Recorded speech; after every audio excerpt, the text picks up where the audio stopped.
The chapel at Thornwood Hall was crowded with lords and ladies who had come to witness the marriage of the Duke of Ashford to a woman no one knew. Isadora Waverley held her bouquet of white roses so tightly that the stems bit into her palms, but the pain was the only thing keeping her grounded. Beside her, Alexander Ashford, the Duke of Ashford, towered like a marble statue carved from winter itself. His jaw was set. His eyes were fixed on the stained glass window above the altar, as if he were counting the seconds until this ordeal ended.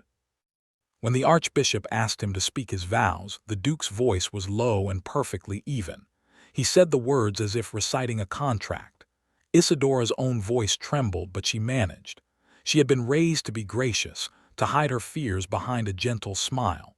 So she smiled, even as her new husband slid a heavy gold ring onto her finger with all the tenderness of a man sealing a business agreement. The ring was cold, so was his touch. The moment the ceremony ended, he offered her his arm, but his gaze never once reached her eyes. Isadora walked beside him down the aisle, past the curious stares and the hidden whispers. She felt like a stranger wearing a duchess's title, and everyone knew it. The wedding breakfast that followed was a grand affair in the great hall. Long tables groaned under silver platters and champagne flowed like water, but the Duke did not sit beside his bride. He stood near the hearth with his closest friend, Lord Henry Stanton, speaking in low tones. Isadora sat alone at the head table, picking at a piece of cake she could not taste. She watched her husband's broad back, the rigid set of his shoulders, and ached for just a glance. A single glance that said he saw her. When the guests began to drift into smaller conversations, Isadora rose quietly. She needed air.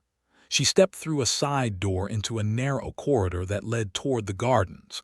That was when she heard her husband's voice behind the half-open door of the library. "It is a debt, Henry, nothing more. Her mother once saved my mother's life. I gave my word years ago that I would see the daughter protected. Now her father's fortunes are dust, and this was the price. I pay my debts." Isadora froze. The words landed on her chest like stones dropped into still water. A debt. She was a debt repaid. She pressed a hand over her mouth and fled silently down the corridor, out into the cold afternoon air, and stood among the rose bushes until her breathing steadied. No tears came. She had been raised to swallow tears before they could fall. Later that day, the Duke's traveling coach carried them away from the chapel to Thornwood Hall, the Duke's ancestral seat in the wild green hills of Northumberland. The journey lasted 6 hours. He sat across from her, reading dispatches, and never spoke a single word. Isadora stared out the window and counted the miles between her old life and this new, hollow existence. When they arrived, the hall loomed against the dusk, a sprawling stone giant with ivy clinging to its towers. Servants lined the steps to greet them. The Duke handed her down from the carriage, his grip impersonal, and then released her hand as though it burned him. A stern-faced housekeeper named Mrs. Grimshaw showed Isadora to a beautiful suite in the east wing, a room with silk-hung walls and a fireplace large enough to stand in. It was exquisite. It was also very far from the Duke's chambers. Isadora understood the message clearly. She was a duchess in name only, housed like a treasured piece of art that no one wished to look at. The first weeks passed in a strange, suspended silence. Each morning, Isadora dressed elegantly and went down to the breakfast room, but the Duke was never there. She learned he rose at dawn and rode out to inspect his lands, returning only after dark. She ate her meals alone. She wandered the vast, echoing corridors alone. She spoke to the servants, who were polite but distant, as though they too were waiting to see if their master would ever acknowledge his wife. Sometimes she caught glimpses of him, a tall figure striding across the courtyard, his dark hair wind-tossed, his expression unreadable. Once she dared to intercept him in the library as he was selecting a book. She asked if he would like to take tea with her that afternoon. He paused, looked at her with those cool gray eyes, and said, "I have matters to attend to. Another time, perhaps." He left before she could reply. Another time never came. The hope she had nurtured, the fragile seed of hope that perhaps with time he might warm to her, began to wither. She was a ghost in her own home. The loneliness was a physical weight pressing on her ribs, making it hard to breathe. At night, she lay in her enormous bed, listening to the wind moan in the chimneys, and she wondered if she would spend the rest of her life this way. Unseen, unloved, a duty fulfilled. And then one night the storm came. It was a ferocious tempest that lashed the hall with rain and howling wind. Thunder cracked so violently that the windows shook in their frames. Isadora had been afraid of storms since childhood, ever since a lightning strike set fire to a barn on her father's estate. That night, the terror seized her with cold, paralyzing hands. She huddled beneath the blankets, trembling, her eyes squeezed shut. Every crash of thunder made her flinch. She did not hear the door open. She only became aware of a presence when the light of a single candle flickered against her closed lids. She opened her eyes and gasped. The Duke stood just inside the doorway, dressed in a dark blue banyan over his shirt, his hair disheveled. He held the candle aloft. His face was as unreadable as ever, but something in his stance seemed hesitant, uncertain. "You were crying out," he said quietly. His voice was a low rumble, steadier than the thunder outside. Isadora realized her cheeks were wet. She must have been weeping in her sleep. She sat up, embarrassed, clutching the blankets to her chest. "I'm sorry. I didn't mean to disturb you.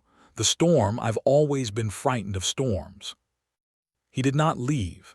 Instead, he walked slowly to the hearth where the embers still glowed and set the candle on the mantel. He took a chair from beside the wall, dragged it closer to the fire and sat down. He did not speak. He did not look at her. He simply sat there, a silent, solid shape between her and the dark. Isadora stared at him, baffled. He had not touched her. He had not offered a word of comfort, but he was here, in her room, in the middle of the night. He had heard her distress and had come. The realization spilled warmth into the frozen hollow of her chest. She lay back down, watching his profile limned by the firelight, and gradually the terror receded. The thunder still rolled, but it seemed farther away now. Before dawn, she fell asleep. When she woke, the chair was empty. A thick wool blanket had been tucked around her shoulders, a blanket that had not been there before. She pressed her fingers to the soft wool and felt the sting of tears behind her eyes. He had done that. While she slept, he had covered her against the chill. For the first time in weeks, hope flickered back to life. But hope, she soon learned, could be crueler than despair. The next day she sought him out again, this time with a lighter step. She found him in his study, bent over estate ledgers. She invited him to dine with her that evening, just the two of them in the small parlor instead of the cavernous dining hall. He hesitated, then gave a curt nod. Isadora's heart leaped. She spent the afternoon directing the kitchen, choosing his favorite dishes she had learned from Mrs. Grimshaw, arranging flowers on the table. She wore a gown of soft lavender, the color of new heather, and pinned her hair with pearl combs. She waited. 7 o'clock came, then 8. The candles burned low. The food grew cold on its silver platters. He did not come. At 9:30, a footman appeared with a message. The Duke had been called away on urgent estate business and would not be returning until late. He sent his apologies. Isadora thanked the footman with a smile that did not tremble and dismissed him. Alone, she looked at the table set for two, the untouched wine, the petals scattered on the cloth, and something inside her splintered. She did not cry. She simply blew out the candles one by one, returned to her room, and sat on the edge of her bed for a very long time. The next morning she overheard two maids whispering in the hallway. The Duke had not been away on estate business at all. He had been seen riding out alone to the far woods, returning only at midnight. He had forgotten her dinner, or perhaps he had simply chosen to avoid it. That was the day Isadora stopped waiting. She did not become bitter. Bitterness was a poison she refused to swallow. Instead, she turned her gaze outward. She had been raised to believe that a lady's duty was to care for those less fortunate, and she had always found solace in helping others. So she asked Mrs. Grimshaw about the nearby village and learned of a foundling hospital on the edge of the ducal lands, a grim, underfunded place where orphaned children were given basic shelter but little else. The next morning, Isadora ordered the carriage and went there herself. The Foundling Hospital was a long, low stone building with cracked windows and a perpetually damp smell. Inside, rows of narrow beds held pale, listless children. The matron, a tired woman named Mrs. Holt, was overwhelmed. Isadora did not announce herself as the Duchess of Ashford. She simply rolled up her sleeves, asked what was needed most, and began to work. She read stories to the youngest ones. She mended torn clothing. She wrote letters to local merchants requesting donations of milk, bread, and coal. She used her own small allowance to buy medicines and fresh linen. Day by day, the children began to brighten. They called her Lady Issa, and they ran to greet her whenever her carriage arrived. For the first time since her wedding, Isadora felt useful. She felt needed. The aching loneliness did not disappear, but it eased into something she could carry. She stopped waiting in the great hall for a husband who would not come. She stopped dressing for dinners that never happened. She woke each morning with purpose, and she went asleep each night too exhausted to dwell on her hollow marriage. The Duke noticed. It started with small things. One evening, he returned home earlier than usual and found the hall unusually quiet. No tea tray had been laid in the drawing room. No fire had been lit in the parlor where she sometimes read. He asked a footman where the Duchess was. The footman replied that her Grace was still at the Foundling Hospital. The Duke frowned but said nothing. A week later, he found himself walking past the East Wing at an hour when she would normally be preparing for her solitary dinner. Her door was ajar. The room was empty. He stood there, staring at the tidy, impersonal space, and felt a strange, inexplicable emptiness. She was never home anymore. She had filled her life with other things. For some reason, this unsettled him. He began to make inquiries. His steward reported that the Duchess had thrown herself into charity work with impressive dedication. She had secured funding for a new roof for the Foundling Hospital. She had organized a group of local ladies to knit blankets. She had even brought in a young physician, Dr. Julian Reed, to tend to the children's health. The Duke's jaw tightened at that last detail, though he could not say why. The first crack in his composure came on a Sunday afternoon when he decided to see for himself. He rode to the Foundling Hospital unannounced and entered through the side door. In the main ward, he saw her immediately. She was kneeling on the stone floor, her fine gown smudged with dust, her hair escaping its pins.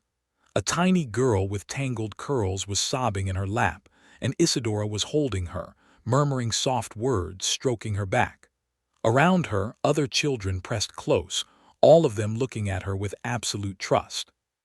She was laughing at something a boy said, her face lit with a warmth the Duke had never seen directed at him. And beside her stood a tall, fair-haired man in a doctor's coat, Dr. Julian Reed. He was watching Isadora with open admiration, his smile gentle and familiar. He leaned down to hand her a clean cloth, and their fingers brushed. She thanked him sweetly. The Duke's chest constricted with a hot, jagged feeling he did not want to name. He left without announcing himself. He rode back to Thornwood in a cold fury that he had no right to feel. That night he sat in his study, staring into the fire, and did something he had not done in years. He asked himself what he truly wanted. The answer terrified him, so he buried it deep. The next day, Isadora returned to find the Duke waiting for her in the entrance hall. His arms were crossed. His expression was thunderous. "You have been neglecting your duties," he said. Isadora paused in the act of removing her gloves. She looked at him, really looked at him, and for the first time she did not flinch from his coldness. She was too tired, too fulfilled by her day's work, to be intimidated. "I was not aware I had duties beyond charitable work, Your Grace," she said calmly. "You have made it clear that my presence here is not required for your happiness. I have simply found a way to be useful." A muscle twitched in his jaw. "You are the Duchess of Ashford. Your place is here, not scrubbing floors in a foundling home." "My place," she repeated softly, "has been an empty room and a silent table. If my absence troubles you, then perhaps you might tell me what you truly want from me. "Because I have tried, your grace. I have tried and been met with nothing." He stared at her and something flickered in his eyes, something raw and unguarded. But before he could speak, Mrs. Grimshaw appeared to announce the arrival of Lady Marguerite Ashford, the Duke's widowed cousin, who had come for an extended visit. The moment shattered. The Duke's mask slid back into place. He turned away without another word. Lady Marguerite was a striking woman with raven hair and a smile as sharp as a blade. From the moment she arrived, she treated Isadora with honeyed condescension, as if the new Duchess were a clumsy country mouse who had wandered into a palace. She monopolized the Duke's time at meals, laughed at his rare dry remarks, and made a point of referencing shared childhood memories from which Isadora was excluded. At dinner that first night, Marguerite laid her hand on the Duke's arm and said, "Do you remember the summer we raced horses across the moor, Alexander? You promised you would marry me if I won. I did win, but you never kept your word." She laughed, a tinkling, intimate sound. Isadora's fork stilled on her plate. The Duke said nothing, but a faint, reluctant smile tugged at the corner of his mouth. It was the first smile Isadora had ever seen on his face, and it was not for her. The pain was sharp and immediate, but Isadora did not retreat to her room to weep. She excused herself early, citing fatigue, and went to her chambers. There, she sat at her writing desk and composed a letter to the Foundling Hospital, confirming she would double her hours starting the next week. If her husband preferred the company of his cousin, then he would have no objection to his wife's absence. She sealed the letter with steady hands. Over the following days, a new pattern emerged. Marguerite clung to the Duke's side, arranging rides, walks, and card games that deliberately excluded Isadora. The staff began to whisper. Isadora heard a maid murmur that Lady Marguerite was surely angling to become the next Duchess, and that the current one was simply a temporary inconvenience. Isadora held her head high and spent even longer at the Foundling Hospital. Dr. Reed noticed her distraction and asked gently if she was well. She assured him she was fine. He looked at her with such kind, worried eyes that she felt a lump rise in her throat. She had not realized how starved she was for simple human kindness. One afternoon, Dr. Reed walked her to her carriage. He took her hand, hesitated, and then said, "Forgive me, Your Grace, but I must speak. You deserve to be cherished, not neglected. If you are ever in need of a friend, I hope you will think of me." His meaning was clear, though he was too much a gentleman to press further. Isadora thanked him quietly and climbed into the carriage, her heart heavy with confusion. She did not know that the Duke had come looking for her. He had ridden out with the vague intention of seeing the Foundling Hospital again, perhaps to understand what drew her there. He arrived just in time to see Dr. Reed holding his wife's hand at the carriage door, his expression earnest and full of feeling. The Duke reined his horse in sharply. A red haze clouded his vision. He watched as the carriage pulled away, and then he turned his horse around and rode hard for the hall, jealousy burning through him like a fever. That evening the tension between them finally snapped. The Duke entered Isadora's small sitting room without knocking. She was reading a book by the fire. She looked up, startled, and saw the storm on his face. "Who is he to you?" he demanded. She set the book aside slowly. "To whom are you referring?" "The physician, Reed. I saw him with you today. He held your hand." Isadora rose to her feet. For the first time, she felt a flare of anger. "Dr. Reed is a good man who treats the children with compassion. He offered me his friendship, which is more than I have received from anyone in this house.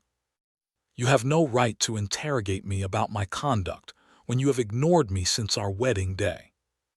"I am your husband," he said, his voice dangerously low. "I have every right." "A husband in name only," the words burst from her, sharp and unpolished. "You married me to pay a debt. You said so yourself. I heard you on our wedding day. You told Lord Henry I was a price you had to pay. So do not stand there and feign jealousy over a man who simply spoke to me with respect." The Duke went utterly still. The color drained from his face. "You heard that?" "Yes." Her voice shook, but she did not look away. "I have known from the very beginning that I was nothing but an obligation, so I have tried to make myself as unobtrusive as possible. I have tried to be a dutiful, silent wife. And now, when I finally find a purpose that keeps me from drowning in loneliness, you accuse me of impropriety. Tell me, Your Grace, what would you have me do? Sit alone in this house until I wither into nothing." He opened his mouth, but no sound came. For the first time, his composure cracked entirely. He looked at her as if seeing her for the first time, not as a burden, not as a duty, but as a woman who had been bleeding quietly in front of him for months. He took a step toward her, then stopped. He turned and strode from the room without another word. Isadora sank back into her chair and pressed her hands to her temples. She had not meant to unleash all of that, but now it was done. She felt hollow and strangely free. She had stopped hopping for his love. Perhaps now he would let her go entirely. The next day, Isadora did not go to the foundling hospital. She stayed in her room, packing a small trunk. She had decided to request a separation. She would move to the dower house on the estate's far edge, where she could live quietly and continue her charity work without the daily torment of his coldness. She was writing a letter to him explaining this when Mrs. Grimshaw knocked and handed her a bundle of old correspondence that had been found in a forgotten desk while cleaning the library. The housekeeper thought Her Grace might like to look through them, as some were addressed to the late Duchess, the Duke's mother, but there were others mixed in. Isadora thanked her and, more out of distraction than curiosity, began to leaf through the papers. Most were household accounts. But then she found a letter, written on paper so thin it was almost translucent, in a handwriting she recognized. It was her mother's hand. She read it with trembling fingers. "My dear Alexander, I have not long left in this world. The doctors give me until winter, but I will not see the spring. I write to you not to remind you of my past service to your dear mother, but to beg a kindness that only you can grant. My Isadora is young and innocent.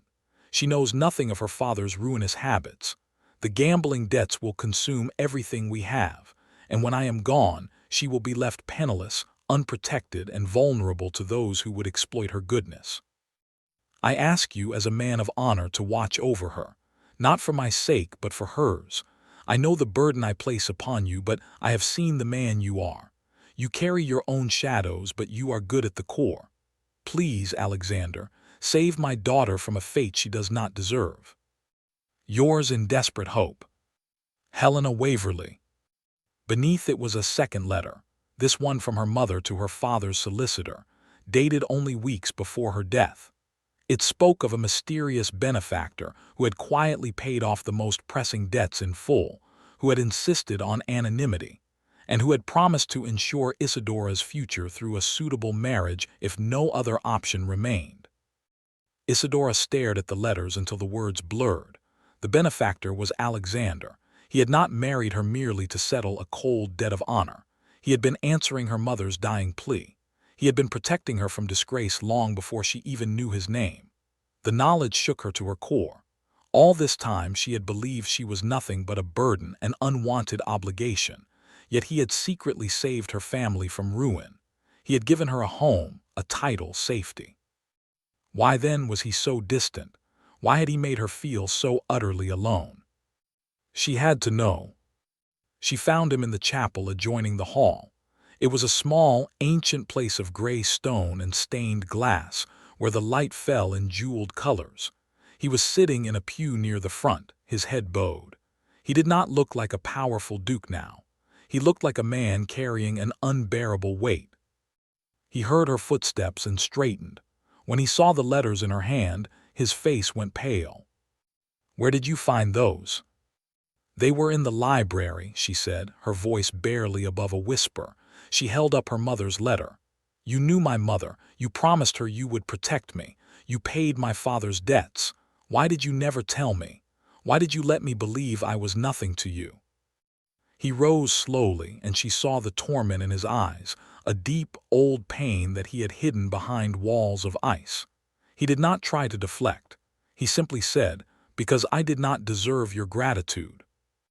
"What do you mean?" He turned away, his hand gripping the back of the pew. "I married you to keep you safe, yes, But I also kept you at a distance because I was afraid. I have been afraid for a very long time, Isadora." She waited, her heart pounding. "I was 15, he said, his voice rough. "I had a younger sister. Her name was Clara. She was 8 years old and she adored me. One day I took her down to the river to skip stones. I was distracted by a friend and I took my eyes off her for only a moment. She slipped on the rocks and fell into the current." His voice cracked. "I dove in after her, but I was not fast enough. The river took her. I held her in my arms when she stopped breathing, and I have never forgiven myself." Isadora's hand flew to her mouth. Tears spilled down her cheeks. "I learned that day that loving someone means losing them," he continued, his voice hollow. "After Clara, I locked my heart away. I became the cold, dutiful Duke everyone sees. I swore I would never let anyone close enough to hurt me again. When your mother's letter came, I saw a way to do some good without exposing myself. I would marry you, give you protection, but I would never allow myself to feel. I thought it would be simple." He let out a bitter, broken laugh. "It was not simple at all." He turned to face her and his gray eyes were wet. "From the moment I saw you at your mother's funeral, so brave and so broken, something shifted in me. I told myself it was only duty, but it was never only duty. Every day you were in this house, you were a light I could not bear to look at because I knew I did not deserve it. The night of the storm, when you were afraid, I came to your room because I could not stay away. And afterward I hated myself for it. I pushed you further away because I was terrified of what I felt." Isadora took a shaky step toward him. "You felt something." "I felt everything." His voice was a raw whisper now. "I watched you stop waiting for me, and it was like watching the sun disappear behind clouds. I saw that doctor look at you with admiration, and I wanted to tear the world apart. I have been a coward, Isadora. I let you believe you were unloved because I was too much of a coward to admit that I loved you. I have loved you for so long that I have forgotten what it felt like before." She stood there, her whole world tilting. The pain, the loneliness, the long months of silence, they all rearranged themselves into a new shape. He had been broken, not indifferent. He had been hiding, not rejecting. She had been loved all along by a man too wounded to speak it. She walked forward and placed her hand over his where it gripped the pew. "You are not to blame for Clara's death," she said softly. "You were a child yourself, and you have punished yourself for too long. I am not going to leave you. I am not going anywhere. I am here, Alexander. I have always been here." A sob escaped him, the first sound of surrender.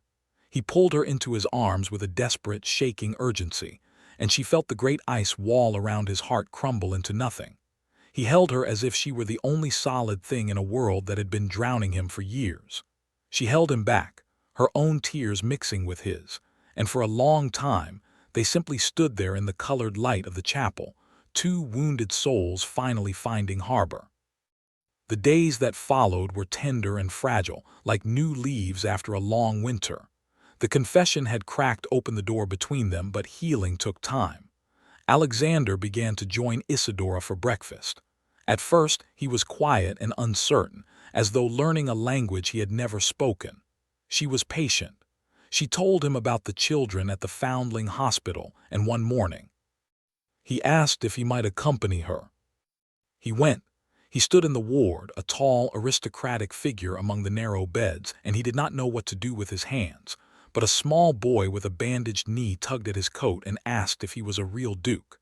Alexander knelt down and said, "I am." "And what are you?" The boy said. "I'm Thomas, and I want to be a knight." Alexander smiled, a real, unguarded smile, and said, "Then you shall have a wooden sword. I'll see to it." The boy's delighted gasp filled the room. Isadora watched from across the ward, and her heart swelled with a quiet, almost painful joy.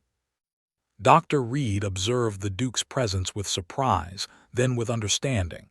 He bowed respectfully and thereafter kept a proper distance.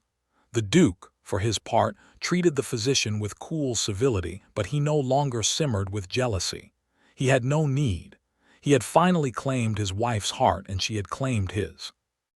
Lady Marguerite did not accept this new harmony gracefully. She had watched the Duke's transformation with narrowed eyes and growing desperation. One evening, at a dinner party attended by local gentry, she engineered a cruel trap. She let slip, loudly enough for several guests to hear, that the Duchess had been seen in compromising proximity with the Foundling Hospital's physician. Whispers spread like spilled ink. Isadora heard the rumor from a mortified Mrs. Grimshaw and felt the cold hand of shame closing around her throat. This time, she did not run. She walked directly to her husband, her head high, and told him what was being said. He listened in silence. Then he rose, offered her his arm, and led her back into the drawing room where the guests were gathered. In a voice that carried to every corner, he said, "It has come to my attention that unkind and false rumors have been spread concerning my wife. Let there be no mistake. The Duchess of Ashford has my complete trust and my deepest regard. Anyone who repeats such slander will answer to me." He fixed his gaze on Marguerite, whose face drained of color. "Cousin, I believe your visit has come to an end. You will leave in the morning." The room was silent. Marguerite fled. Isadora stood at her husband's side, her hand still on his arm, and for the first time she felt not like a burden but like a treasure. He had defended her publicly. He had chosen her. That night they walked together in the moonlit garden. The air smelled of roses and damp earth. He stopped beside a stone bench and took both her hands in his. "I meant every word," he said. "I was a fool to keep my heart locked away. I cannot undo the months of loneliness I caused you, but I will spend the rest of my life showing you what you mean to me. You are not a debt, Isadora. You are my redemption." She looked up at him, this man who had been so cold and who was now so fervently, achingly tender. "I loved you even when I believed you would never love me back," she confessed. "I loved you when it hurt, and now loving you feels like finally coming home." He cupped her face and kissed her forehead with a reverence that spoke of healing and promise and unshakable devotion. They stayed in the garden until the stars emerged, talking softly of the future. Of the children's hospital they would expand together. Of the laughter that would finally fill the halls of Thornwood. Of the quiet, ordinary mornings they would share for the rest of their lives. In the weeks that followed, the change was visible to everyone. The Duke laughed more often. He accompanied his wife to the Foundling Hospital weekly and learned the name of every child. He sat with her by the fire each evening, reading aloud or simply watching the flames in companionable silence. He told her stories of Clara, and she listened without judgment, and slowly, the guilt that had shackled him began to loosen its grip. One Sunday, they renewed their vows in the same chapel where they had once stood as strangers. Only a handful of people were present: Mrs. Grimshaw, Lord Henry Stanton, and the children from the Foundling Hospital, who threw flower petals with enthusiastic abandon. This time, Alexander looked at Isadora throughout the entire ceremony. His eyes never left her face. When he spoke his vows, his voice was clear and strong and full of an emotion he no longer feared to show. She spoke hers through tears of joy, and when he slid a new ring onto her finger, a band woven of gold and tiny seed pearls that had belonged to his mother, she felt the circle of love close around them, unbreakable at last. They walked out of the chapel into a summer afternoon thick with sunlight. The children ran ahead, laughing. Alexander drew Isadora's hand through his arm and leaned close. "I once believed I was meant to live in the cold," he said, "but you brought the spring. I will never let you go." She rested her head against his shoulder, feeling the steady beat of his heart. The loneliness was a distant memory now, a shadow dispelled by a love that had fought through ice and silence to bloom. She had been his duty once. Now she was his everything. And in that knowing there was only peace, and the quiet, enduring promise of a love that would never again be left unspoken. If you enjoyed this story, don't forget to give it a like and subscribe to the channel. Also, let us know in the comments which country you're watching from. Your support means a lot to us. Thank you for watching, and see you in the next amazing story.